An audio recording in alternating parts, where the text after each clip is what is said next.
दिल के जितने मसाइल हैं, क्या वो सारे के सारे कोलेस्ट्रॉल की वजह से होते हैं? और क्या फ़ैट्स जो हैं वो दिल के अटैक के लिए या हार्ट अटैक के लिए रिस्पॉन्सिबल होती हैं? क्या बाकी जो फैक्टर्स होते हैं, लैक ऑफ एक्सरसाइज, आप एक्सरसाइज नहीं करते और आप ऐसी ग़िज़ाएँ इस्तेमाल करते हैं जो कि हमारा माइटोकॉन्ड्रिया है, जो कि हमारे सेल के अंदर एक हमारा पावर हाउस है, उसको डैमेज करती हैं। उसके अलावा हमें और बीमारियां भी होती हैं, जैसे ब्लड प्रेशर है या शुगर है। तो ये सारी चीज़ें मिल के अपना काम करती हैं। तो कोलेस्ट्रॉल कहाँ कहाँ रिस्पॉन्सिबल है, कहाँ रिस्पॉन्सिबल नहीं है? क्या सिर्फ कोलेस्ट्रॉल ही हार्ट अटैक का सबब है? तो इसके बारे में आज की वीडियो में हम जानेंगे। जुड़े रहिए आज की वीडियो से। आज की वीडियो बहुत अहम होने वाली है।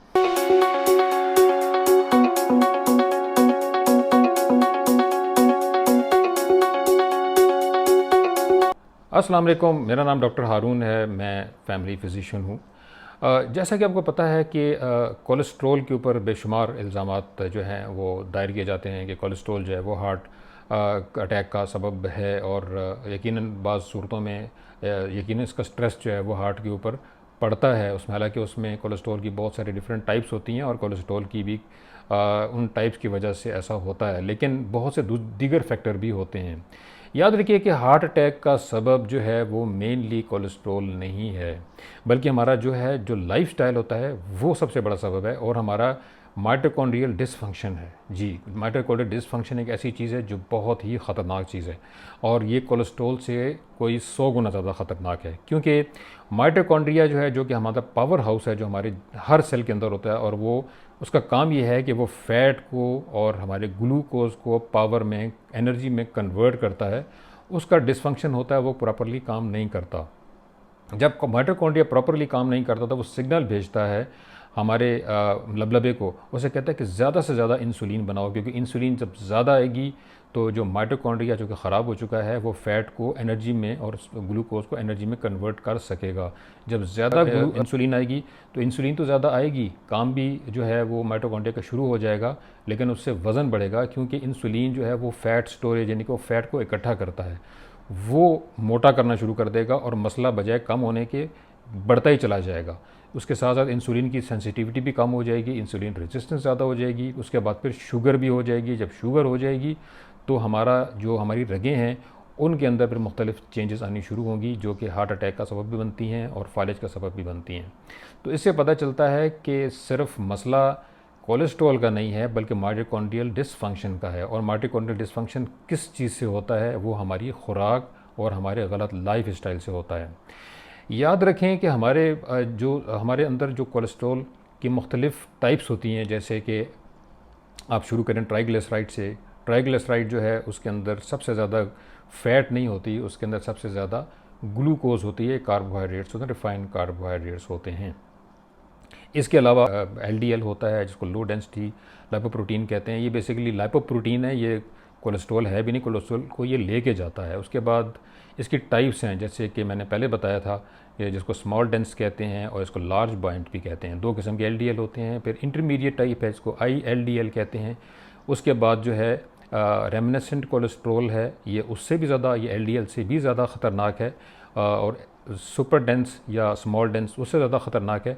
और उसके बाद जो टाइप्स आती हैं उसमें एपोलिपोप्रोटीन लिटल a, एपो A और एपो B, यानी कि ये वो एडवांस्ड किस्म के मुख्तलिफ़ कोलेस्ट्रॉल हैं।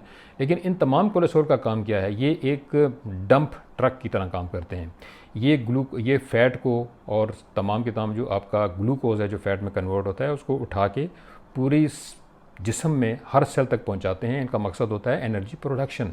लेकिन हमारे लाइफस्टाइल की वजह से, चूँकि हम सेडेंट्री हैं, बैठे रहते हैं, हम तो काम तो करते नहीं हैं, जिसकी वजह से ये फ़ैट जो है वहाँ पे इकट्ठा होना शुरू हो जाती है।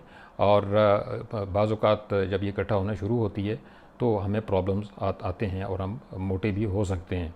लेकिन इसकी वजह से हमारे नसों के अंदर डैमेज नहीं होता। हमारे नसों के अंदर डैमेज क्यों होता है? हमारे नसों के अंदर डैमेज होने की वजह कोलेस्ट्रॉल नहीं है। हमारे नसों के अंदर डैमेज होने की वजह हमारी सिर्फ गलत खुराक भी नहीं है। हमारी नसों के अंदर जो डैमेज है उसकी वजह ब्लड प्रेशर भी नहीं है। जी, हमारी नसों के अंदर डैमेज की सबसे बड़ी वजह ऑयल्स हैं, इंडस्ट्रियल ऑयल, वो तेल जो हम इस्तेमाल करते हैं जिनको हम कैनोला ऑयल कहते हैं, जो बाज़ार में आम तेल मिलते हैं, याद रखें ये सबसे बड़ी वजह है हमारे हार्ट अटैक की। और हमारी जो नसें होती हैं, ख़ास तौर पर दिल की नसें, उनके जब ब्लॉकेज होता है, उनका जो डैमेज होता है, उसके अंदर जो सूजन इन्फ्लेमेशन होती है वो, उसके अलावा जो रिएक्टिव ऑक्सीडेटिव स्ट्रेस होता है, ROS बनते हैं, रिएक्टिव ऑक्सीडेटिव स्पीशीज़ बनती हैं, और उसके अलावा एजेस बनते हैं, यानी कि एडवांस ग्लाइकेशन एंड प्रोडक्ट्स, यानी कि ये तेल ग्लूकोज के साथ मिलके, जो कार्बोहाइड्रेट्स हमारे होते हैं हमारे अंदर, उनके साथ मिलके ऐसे केमिकल्स बनाते हैं जो कि हमारी नसों को और हमारे जितने भी जिस्म के सेल्स उनको डैमेज करते हैं।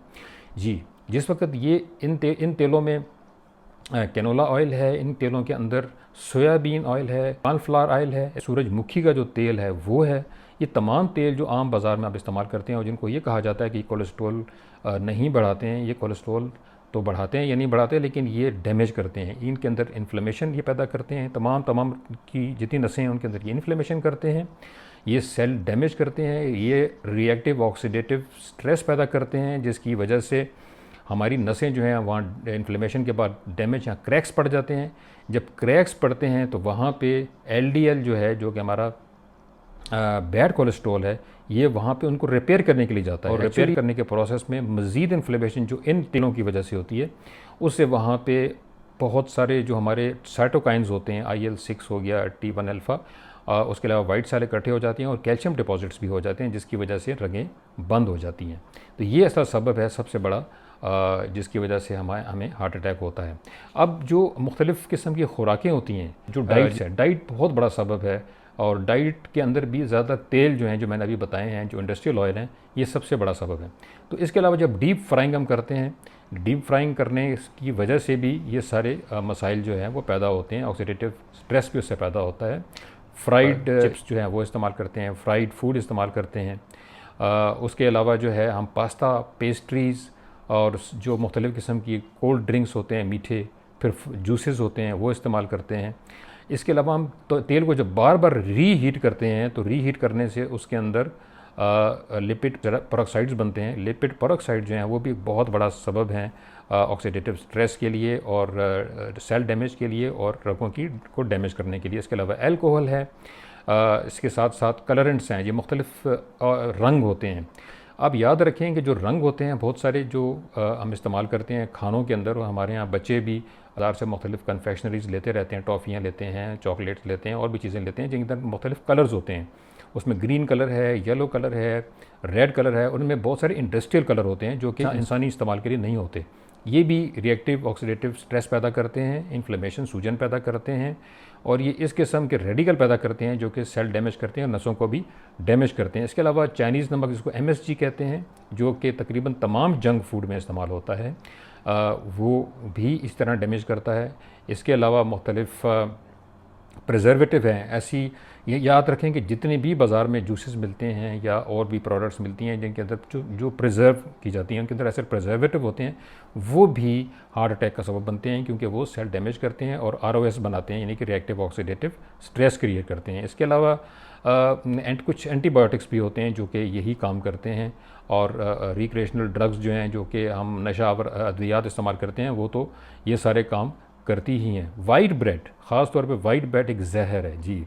वाइट ब्रेड हमारे घरों में बहुत इस्तेमाल होती है। इसके अलावा मैदा इस्तेमाल किया जाता है, बेकरी आइटम इस्तेमाल किए जाते हैं। याद रखें कि जितने आइटम होते हैं ये सेल डैमेज करते हैं, रगों में इन्फ्लेमेशन पैदा करते हैं, क्योंकि इनके अंदर बहुत ज़्यादा कार्बोहाइड्रेट होता है, और इसके अंदर मुख्तलिफ़ ऑयल्स भी होते हैं जो कि रेंसिड ऑयल्स होते हैं, पुराने हो चुके होते हैं। वही ऑयल होते हैं जो जिनका मैंने ज़िक्र किया है, और ये जाके डैमेज करते हैं। तो सम टोटल जो मेरी बात करने का वो ये है कि हार्ट अटैक का सबब कोलेस्ट्रॉल नहीं होता, बल्कि हमारी ग़िज़ाएँ होती हैं। नंबर 1 पे जो हमारी ग़िज़ाएँ हैं, फिर ये ऑयल हैं, जो इंडस्ट्रियल ऑयल जो मैंने बताए हैं, जो हम आम इस्तेमाल करते हैं। इसके अलावा घी जो होता है, वो मैं किसी का नाम नहीं लेता, किसी कंपनी का, जो घी इस्तेमाल हम करते हैं, आम घी जो होता है, इसके अंदर बेशुमार प्रोसेसेस होते हैं। जैसे इसमें निकल इस्तेमाल होता है, क्रोमियम इस्तेमाल होता है, ताकि इसको, फिर इसमें हाइड्रोजन इस्तेमाल होती है ताकि इसको जमाया जाए। ये जो घी है ये इंतहाई डेंजरस है, ये ROS करता है, ये इन्फ्लेमेशन पैदा करता है और हार्ट अटैक का बहुत बड़ा सबब है। उसके अलावा फिर हमारे जो सेडेंट्री हैबिट्स होती हैं, चूँकि हम हर वक्त बैठे रहते हैं और हमारा जो जिस्म है वो ऑप्टिमल परफॉर्मेंस नहीं करता, तो सबसे बड़ा सबब जो है वो हमारे ऑयल्स हैं, फिर हमारा ऑक्सीडेटिव स्ट्रेस है और हमारा माइटोकॉन्ड्रियल डिसफंक्शन है। जी, माइटोकॉन्ड्रियल डिसफंक्शन जो कि इंसुलिन ज़्यादा पैदा करवाता है, जिसकी वजह से लोग मोटे हो जाते हैं और उनको फिर बेशुमार बीमारियां लगती हैं और जो अल्टीमेटली हार्ट अटैक का सबब बनती है। मेरी इस वीडियो को ज़्यादा से ज़्यादा शेयर करें, ये बहुत मालूमाती वीडियो है। बहुत कम लोग जो हैं वो जानते हैं कि ये तेल कितने ख़तरनाक हैं। इन तेलों को बहुत ज़्यादा इस्तेमाल करवाया जाता है। अगर आपने तेल अच्छे इस्तेमाल करने हैं तो उसके लिए आप ये कर सकते हैं कि आप देसी घी ओरिजिनल वाला वो इस्तेमाल करें। मार्जरीन बिल्कुल इस्तेमाल ना करें, मार्जरीन इंतहाई ख़तरनाक चीज़ है। ओरिजिनल मार्जरीन जो थी वो सेकंड वर्ल्ड वॉर में बनाई गई थी, सफ़ेद रंग की होती है, वो बहुत कई मिलियन टन बनाई गई थी और अभी तक वो इस्तेमाल हो रही है। उसमें येलो कलर डाल के कहा जाता है कि ये मार्जरीन जो है ये असल में मक्खन है, ये मक्खन नहीं है, ये जहर है। तो ओरिजिनल वाला मक्खन इस्तेमाल करें। आप पुराना ज़माना जो है उसकी तरफ जाएँ, ओरिजिनल मक्खन इस्तेमाल करें। देसी घी ये बिल्कुल ख़तरनाक नहीं है, इनको इस्तेमाल करने से आपको फ़ायदा होगा। तो ज़्यादा से ज़्यादा लाइक कीजिएगा। मैं बार बार मुझे कहना पड़ता है कि आप लाइक ज़्यादा करें। कम से कम 1 से 2 मिलियन लोगों तक ये बात पहुंचनी चाहिए ताकि हार्ट अटैक्स भी कम हो, शुगर भी कम हो, लोगों में अवेयरनेस पैदा हो कि हम किस तरीके से हार्ट अटैक से बच सकते हैं और हार्ट अटैक का असल वजह क्या है। इसके अलावा एडवांस लिपिड प्रोफाइल टेस्ट ज़रूर करवाएं, जिसमें ये तमाम जो मैंने मुख्तलिफ़ कोलेस्ट्रॉल की टाइप्स बताई हैं ये भी आपके सामने आएँ। और अगर आप ट्राइग्लिसराइड से बचना चाहते हैं तो अपने मीठा जो है उसका इंटेक है उसको कम करें। इसके अलावा आप ज़्यादा से ज़्यादा सब्सक्राइब करें मेरी इस वीडियो को, ताकि मैं बहुत सारी अच्छी वीडियोज़ बना के आपको पेश करने के काबिल हो सकूँ।